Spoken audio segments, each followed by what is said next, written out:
Olá! Hoje nós começaremos o tópico de cinética química. Vamos começar com a contextualização desse ramo da fisicoquímica, alguns conceitos básicos, por exemplo, os fatores que influenciam a velocidade das reações, o conceito de velocidade média e o conceito de velocidade instantânea, as ordens da reação e molecularidade, as leis cinéticas diferenciais e integradas. E depois vamos analisar reações simples de ordem zero, primeira ordem e segunda ordem. Começando com a contextualização. É importante contextualizar e ressaltar as diferenças entre a termodinâmica e a cinética. A termodinâmica trabalha com funções de estado e trabalha com propriedades cujos valores tabelados são bastante conhecidos, disponíveis e transferíveis de uma reação para outra. Por exemplo, através da entalpia padrão de reação, nós podemos calcular efeitos de entalpia em várias reações. Nós também, através da termodinâmica, conseguimos calcular propriedades de mudança de fase. E, inclusive, nós podemos calcular o ΔH em várias diferentes temperaturas através da equação de Kirchhoff.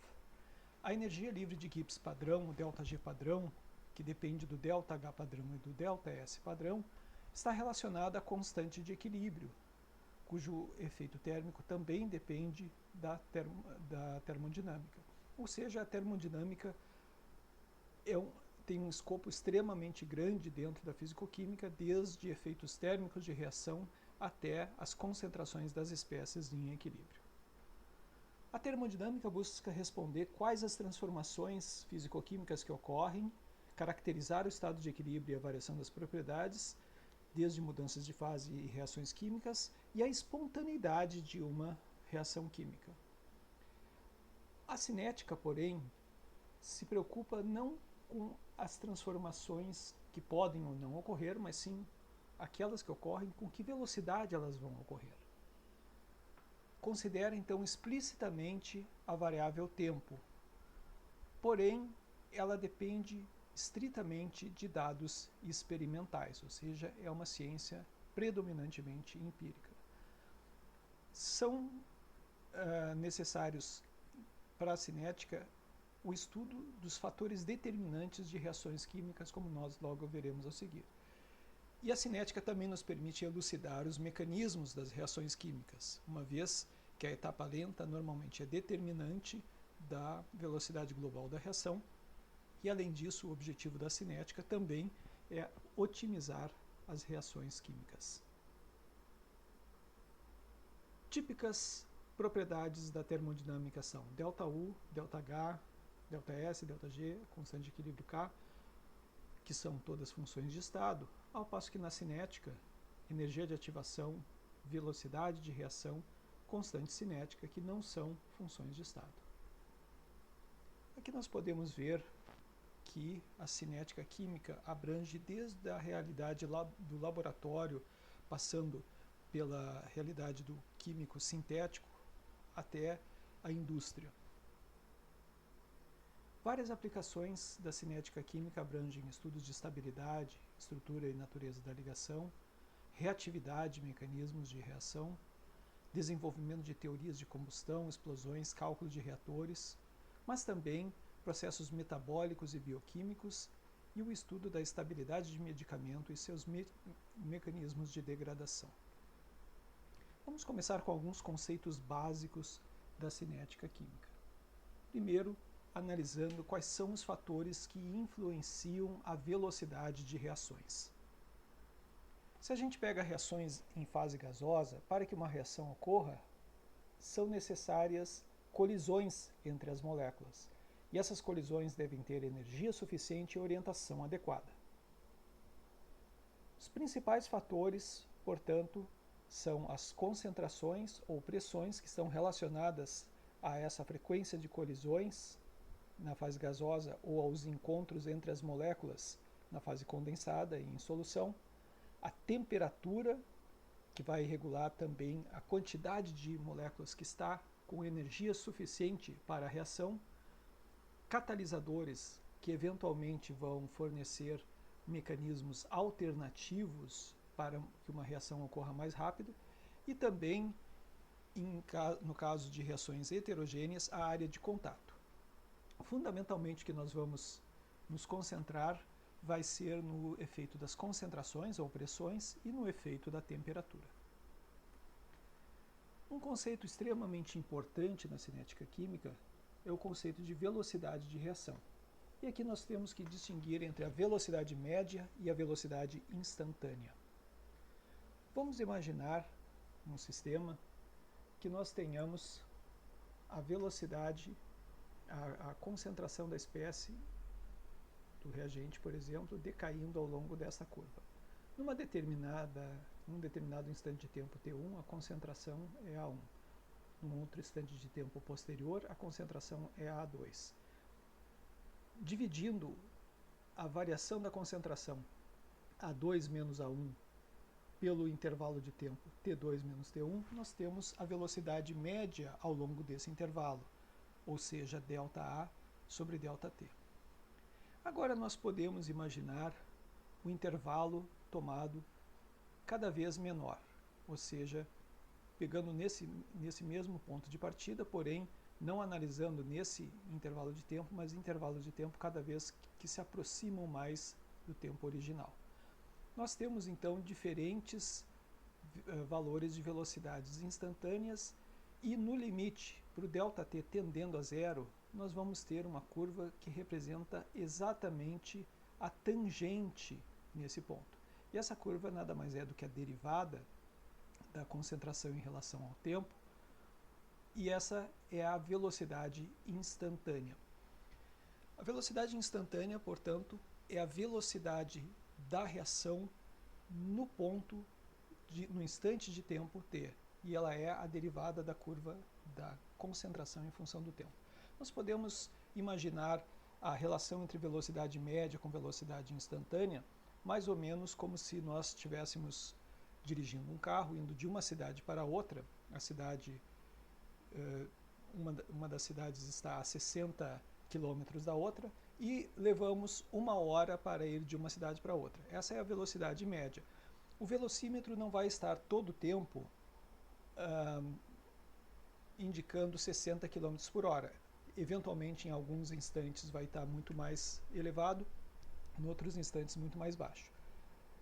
A velocidade do velocímetro seria, então, correspondente à velocidade instantânea, ao passo que dividir a distância total pelo intervalo total de tempo seria a velocidade média. A velocidade instantânea, por sua vez, também vai se alterar ao longo do tempo. E é precisamente a relação que a velocidade instantânea assume com a concentração, ou seja, maior concentração, maior velocidade, menor concentração, menor velocidade, precisamente essa inter-relação das velocidades com as concentrações é que vai constituir o conceito de lei diferencial ou lei cinética diferencial. Vamos imaginar o seguinte: uma reação onde A mais de A mais B mais de B formam C mais de C e D mais de D. As variações dos números de móis das espécies A, B, C e D não são independentes entre si, estão amarradas entre si mediante a estequiometria da reação. Ou seja, a variação do número de móis de A dividido pelo coeficiente estequiométrico é igual à variação do número de móis de B dividido pelo coeficiente estequiométrico e assim por diante, e caracteriza um parâmetro que a gente chama do avanço da reação. Se nós dividirmos isso pelo intervalo de tempo e levarmos para um intervalo de tempo tendendo a zero, nós temos então as derivadas da concentração de A, de B ou de C ou de D em relação ao tempo, tomadas num determinado instante de tempo, ou seja, as velocidades instantâneas, interrelacionadas entre si, ou seja, a velocidade da reação, quando nós consideramos A, está relacionada à velocidade da reação ao se considerar B, que também está relacionada à velocidade ao considerar C ou D, de modo que a velocidade unívoca da reação pode ser definida pura e simplesmente dividindo a derivada da concentração em relação ao tempo pelo coeficiente estequiométrico. Aqui levando em conta que o coeficiente estequiométrico dos reagentes têm um sinal negativo, porque eles estão diminuindo a sua concentração no sentido direto, e os coeficientes estequiométricos dos produtos têm um sinal positivo, pois a concentração dos produtos está aumentando no sentido direto da reação. Aqui então a gente vê, por exemplo, A e B diminuindo a sua concentração e o produto, R aqui no caso, aumentando a sua concentração. Significa então que uma velocidade de reação pode ser medida ou expressa em função de qualquer reagente ou qualquer produto. Por exemplo, vamos imaginar a reação química 2NOBr gasoso dando 2NO gasoso mais Br2 gasoso. Considerando que a taxa de reação em relação ao NO é de 1,6 vezes 10 na menos 4 mol por litro por segundo, qual será que vai ser a velocidade da reação considerando a velocidade de composição do NOBr ou a velocidade de formação do Br2? A velocidade unívoca da reação está relacionada à velocidade do NO por 1/2, por causa do coeficiente estequiométrico 2, está relacionada ao NOBr por menos 1/2, uma vez que o NOBr é um reagente e a sua velocidade vai diminuir, a sua concentração vai diminuir, portanto a velocidade é negativa. Aqui a gente tem que o coeficiente estequiométrico do produto Br2 é 1, então a velocidade unívoca da reação é igual à velocidade em relação ao produto Br2. Como esta aqui é 1,6 vezes 10 na menos 4, a velocidade da reação vai ser 8 vezes 10 na menos 4. Do NOBr vai ser, portanto, menos 1,6 vezes 10 na menos 4, que é exatamente igual a do NO, porém com o sinal trocado. E a velocidade em relação ao Br2 vai ser 8 vezes 10, aqui, vezes 10 na menos 4, aqui não é menos 5, é vezes 10 na menos 4, que é igual à velocidade unívoca da reação. Vamos falar de ordens de reação e molecularidade. Vamos considerar uma reação genérica, A mais de A, mais B mais de B, dando C mais de C e D mais de D. A velocidade da reação depende das concentrações dos reagentes, ou seja, do reagente A, do reagente B, elevados a expoentes x e y, que são chamadas as ordens de reação, ou ordens parciais de reação. X é a ordem da reação em relação ao reagente A, y é a ordem da reação em relação ao reagente B. Quando as reações são elementares, ou seja, em uma etapa apenas, as ordens correspondem aos coeficientes estequiométricos da reação. Ou seja, x nesse caso seria igual ao A minúsculo, coeficiente estequiométrico da espécie A, y seria igual ao B minúsculo, coeficiente estequiométrico da espécie B. Porém, em relações não elementares, não há essa relação direta, porque nós temos a participação das espécies em diferentes pesos, como vai ficar claro à medida que nós transcorrermos no semestre. Então, de modo geral, a gente não deve confiar no pressuposto de que os coeficientes estequiométricos sejam iguais às ordens da reação. Vamos, por exemplo, ver esses dois casos aqui. Aqui, no primeiro, nós temos a reação H2 mais I2, dando 2HI, cuja velocidade é de primeira ordem em relação ao H2 e primeira ordem em relação ao I2, em fase gasosa. Já uma reação que aparentemente seria muito semelhante àquela, H2 mais Br2 dando 2HBr, possui uma cinética complexa, que, como nós veremos, é fruto de um mecanismo complexo de reação envolvendo vários passos radicalares. De modo que a expressão da velocidade da reação não é simplesmente o produto das concentrações de H2 e Br2, mas sim uma expressão mais complexa que depende inclusive do produto HBr. Vamos agora analisar o conceito de leis cinéticas diferenciais e leis cinéticas integradas. A partir desta expressão que relaciona a velocidade com a variação da concentração das espécies com o tempo, por exemplo, da espécie A, E aquela outra relação que mostra como que a velocidade depende das concentrações de A e de B, ou seja, a primeira é uma definição da velocidade da reação e a segunda é uma expressão da velocidade em função do contexto químico reacional. Se nós juntarmos as duas expressões, nós vamos ter uma equação, que é uma equação diferencial, onde a derivada da concentração de uma espécie está relacionada a uma função na qual aparece a concentração dessa própria espécie. A resolução dessa equação diferencial vai nos dar a concentração em função do tempo. Por exemplo, A menos dA dt igual a K vezes A na x. Isso aqui é uma equação de ordem x, é uma equação diferencial de ordem x. Ela precisa ser resolvida, os métodos nós vamos trabalhar em aula. Nós também podemos trabalhar a equação diferencial de uma forma levemente diferente, através do chamado grau de conversão. O que é o grau de conversão?